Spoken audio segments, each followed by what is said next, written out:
देखिए, इस वीडियो में हम बात करेंगे कि अगर आप नए एडवोकेट हैं तो आपने कोर्ट में जाकर टेंडर कैसे करना है। सबसे पहले देखिए, एग्जिबिट होता क्या है। एग्जिबिट और मार्क के बारे में आपने बहुत सुना होगा। अगर आप नए वकील हैं, नए एडवोकेट हैं, तो आपको कन्फ्यूजन भी ज़रूर होगी, या आप लॉ के स्टूडेंट हैं तो ये वीडियो बहुत आपके लिए फ़ायदेमंद रहेगी। इसको पूरा देखिएगा। दोबारा आपको ज़िंदगी में कभी किसी से पूछना नहीं पड़ेगा कि एग्जिबिट टेंडर कैसे करना है, या मार्क और एग्जिबिट होता क्या है और इनमें डिफरेंस क्या होता है। सिंपल तरीके में, सिंपल भाषा में आपको समझाऊंगा मैं। एग्जिबिट क्या होता है? एग्जिबिट होता है कि कोई चीज़ प्रदर्शित करना, कोर्ट में जाकर कोई चीज़ प्रदर्शित करना कि इसका ओरिजिनल मेरे पास है, उसको बोलते हैं एग्जिबिट। मतलब हमने कोर्ट में वो डॉक्यूमेंट प्रूव कर दिया है और कोर्ट उसको अपनी जजमेंट में पढ़ेगा ज़रूर। और जो मार्क होता है फ़ोटोकॉपी को लगता है कि उसका ओरिजिनल हमारे पास नहीं है, लेकिन हमने कोर्ट में फ़ोटोकॉपी दे दी, उसका एक रेफरेंस ज़रूर दे दिया। अब वो कोर्ट पे, जज साहब पे डिपेंड करता है कि उसको वो जजमेंट में पढ़ेंगे, फ़ैसला देने में उसको कंसिडर करेंगे या नहीं करेंगे।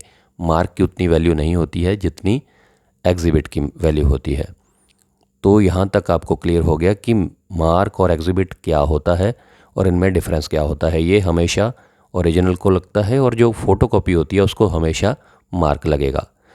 अब आपको ये बताता हूँ कि अगर आपने कोर्ट में जाकर टेंडर करना है, एफिडेविट टेंडर करना है, तो कैसे करेंगे। देखिए, मैंने अपनी जो एक्सपीरियंस में, क्योंकि मैं भी कोर्ट में ही हूँ, और मैंने ये देखा है कि बहुत सारे जो नए एडवोकेट होते हैं बहुत ज़्यादा घबराते हैं जब कुछ टेंडर करना होता है। जैसे आपके सीनियर ने आपको बोल दिया कि आपने ये एफिडेविट जो है वो टेंडर करना है। हो सकता है आपके सीनियर के पास उस दिन टाइम ना हो, वो कि कहीं आर्गूमेंट्स किसी दूसरे केस में करने जा रहे हों या कोई और किसी काम से जा रहे हों।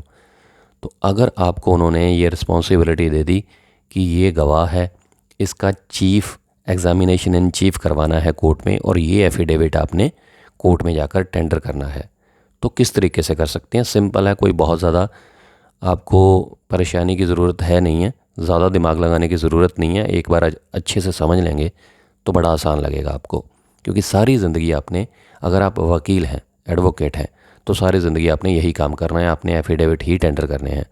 तो अच्छे से समझ लीजिएगा। एग्जामिनेशन इन चीफ होता है जब आप एफिडेविट टेंडर करते हैं, क्रॉस उसके बाद दूसरी अपोजिट पार्टी करती है।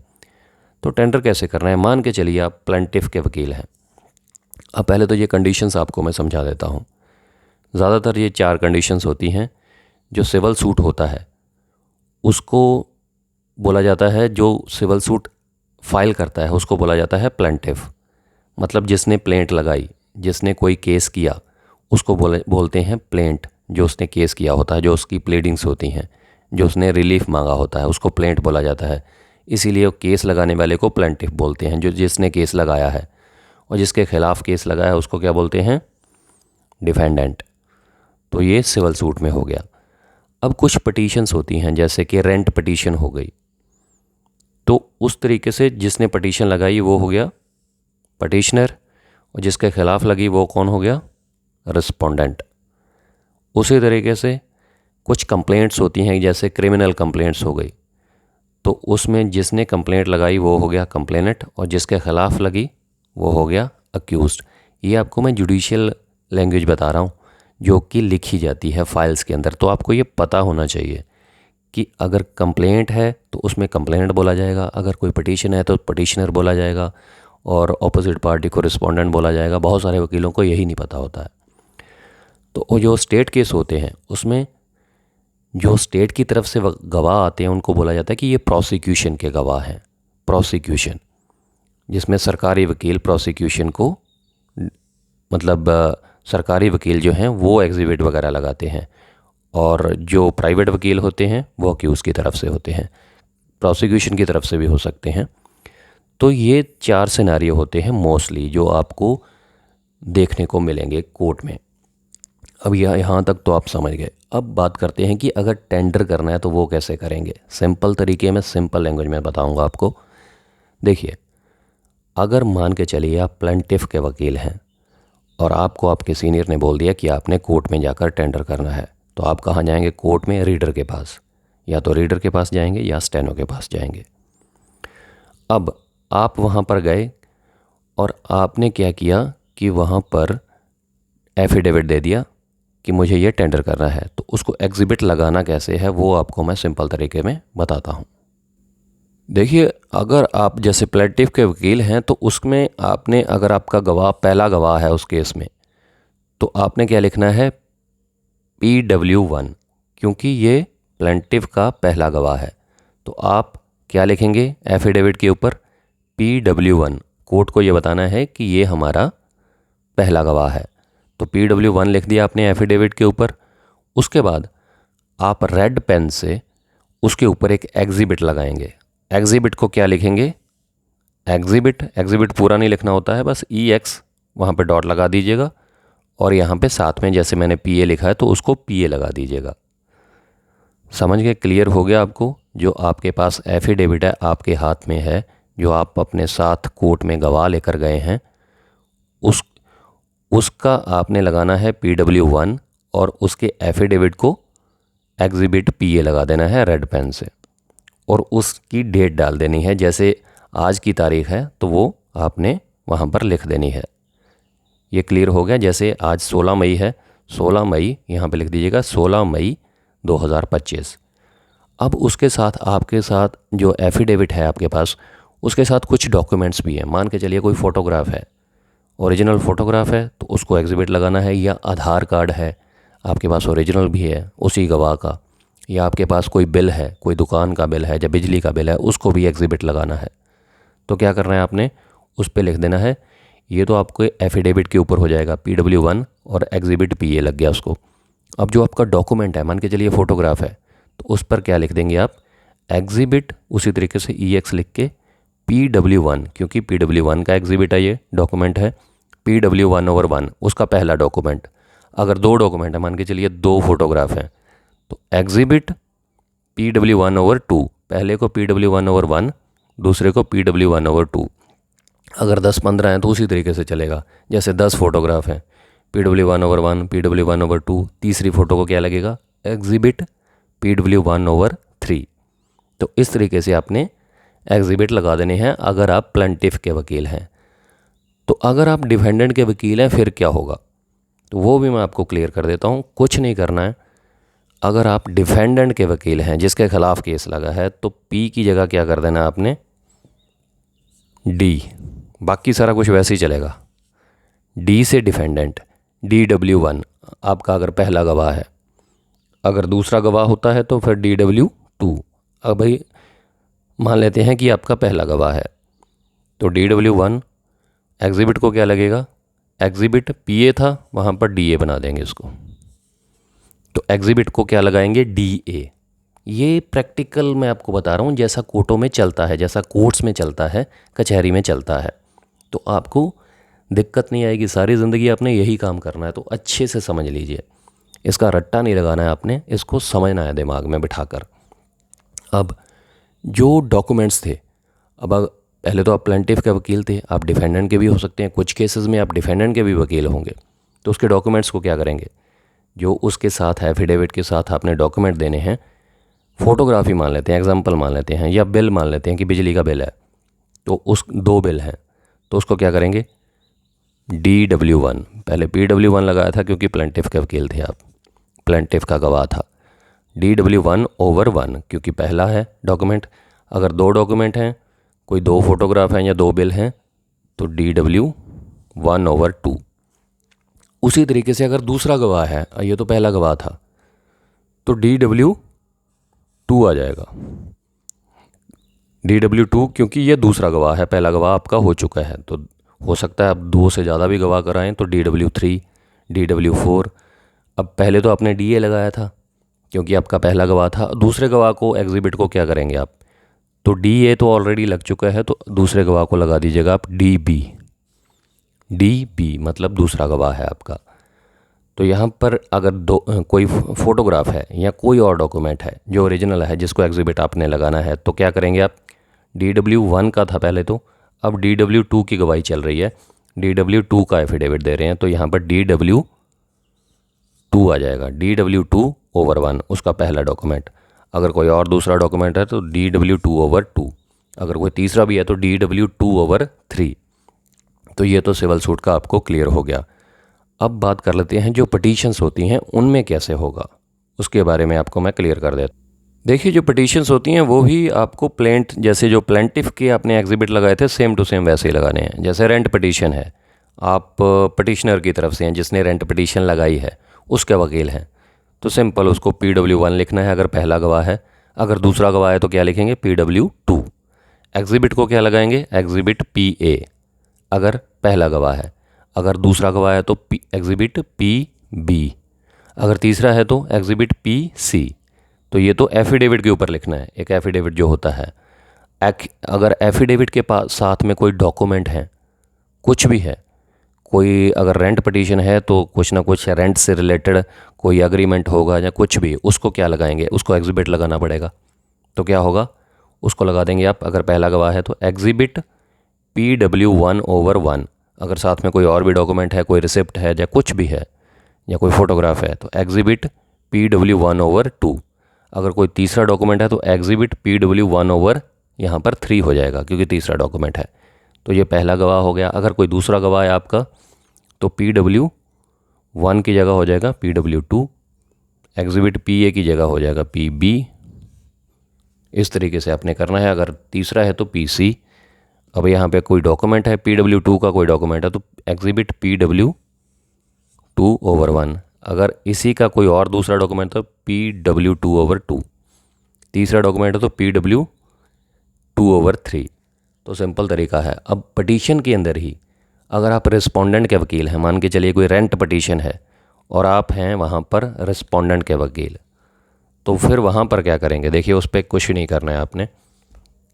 उसमें आपको मैं सिंपल बता देता हूँ यहीं पर कि आपने क्या करना है कि अगर आप रेंट पटिशन के अंदर रिस्पोंडेंट के वकील हैं तो आपने अगर कोई मतलब एफिडेविट टेंडर करना है अदालत के अंदर, तो आपने क्या करना है कि RW1, आप रिस्पोंडेंट के वकील हैं।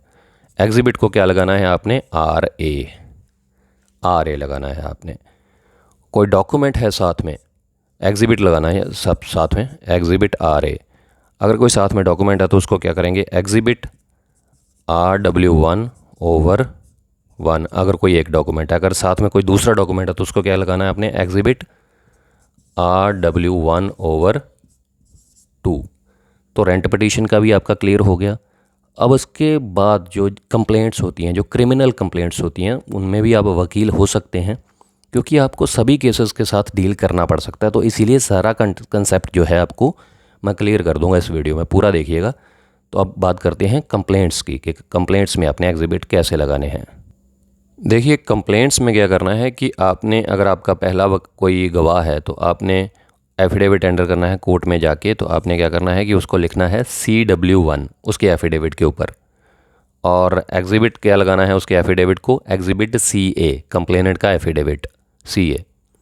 उसके बाद अगर साथ में कोई डॉक्यूमेंट्स आप दे रहे हैं जिसको एग्जिबिट लगाना है, जिसका ओरिजिनल है आपके पास, आपको, क्योंकि जब आप एग्जिबिट लगाते हैं तो आपको कोर्ट में वो ओरिजिनल दिखाना पड़ता है तभी एग्जिबिट लगता है, या रीडर को या स्टेनो को, जहाँ पर आप टेंडर करते हैं। कई बार जज साहब भी कहते हैं कि आप इसका ओरिजिनल दिखाइए।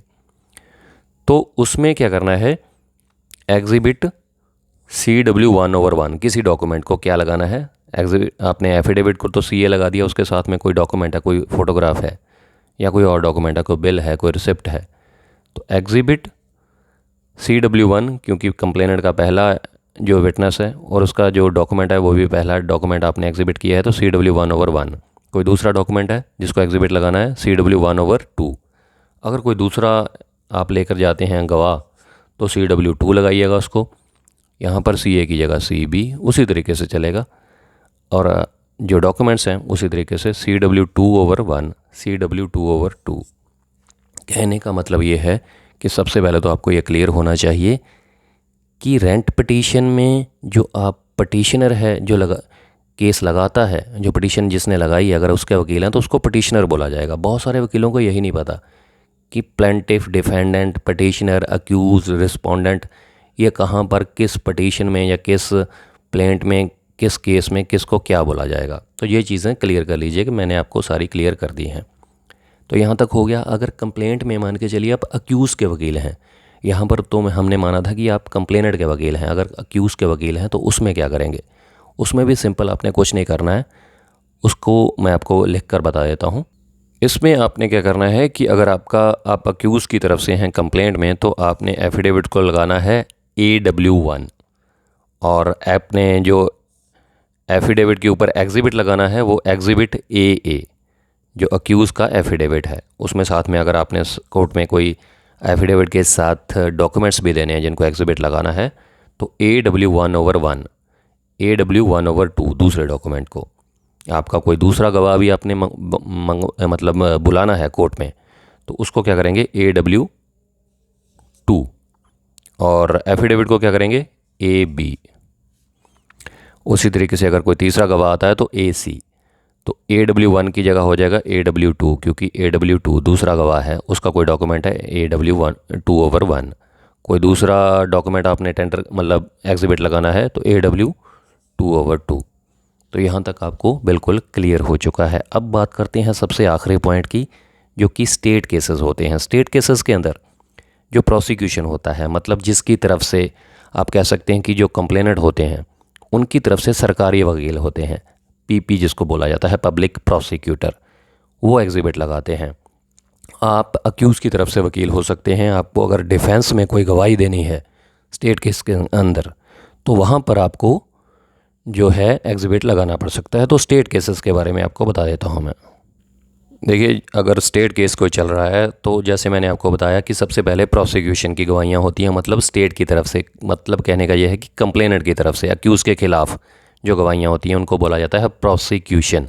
एविडेंस चल रहा है तो सबसे पहले गवाह को लिखा जाएगा PW1।